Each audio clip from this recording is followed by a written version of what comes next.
Blood doesn't just fall from the sky, but on certain nights it looks like it does. There is a phenomenon so deeply embedded in human history that nearly every ancient civilization built rituals around it. Wars were started because of it. Priests were killed because of it. And to this day, when it appears, people stop whatever they are doing and stare upward in silence. Tonight, we are talking about the red moon and the terrifying traditions that followed in its wake. Before science could explain the copper glow that occasionally swallows the moon whole, our ancestors filled that silence with something far more dangerous than ignorance. They filled it with meaning, and meaning, when it belongs to a blood moon, almost always meant one thing: someone had to die.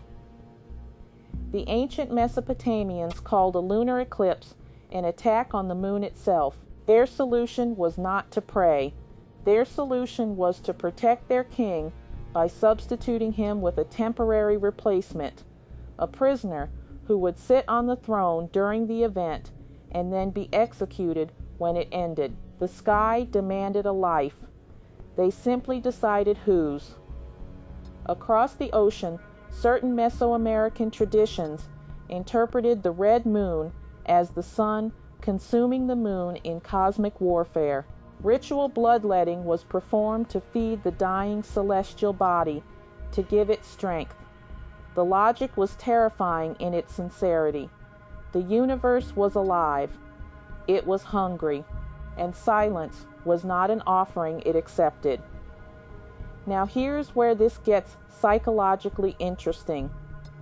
The red moon does not happen randomly. It follows patterns.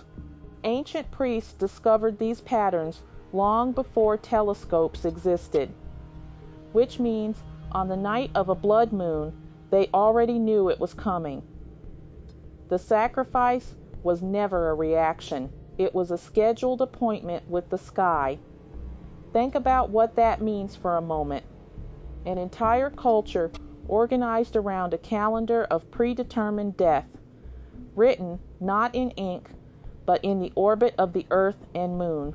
In parts of pre-colonial Africa and certain indigenous American traditions, the red moon was interpreted as the Earth casting a shadow, but also as a warning. A window where the boundary between living and dead became thin. Offerings were made. Some were animal, some were not. The intention was always the same: appease what cannot be reasoned with. There is something buried in modern psychology that makes this understandable, even if we would never justify the practice.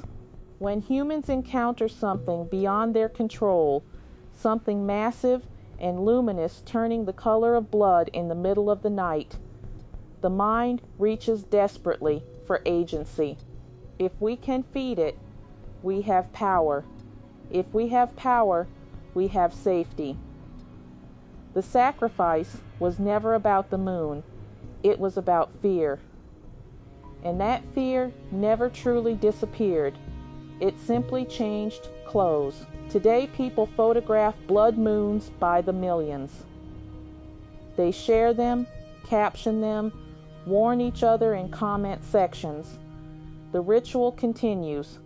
The offering is just attention now. The next time you look up at a red moon glowing silently above you, remember that you are standing in an unbroken line of humans who looked up at that same sight and felt something ancient move through them. The sky has always known how to make us afraid.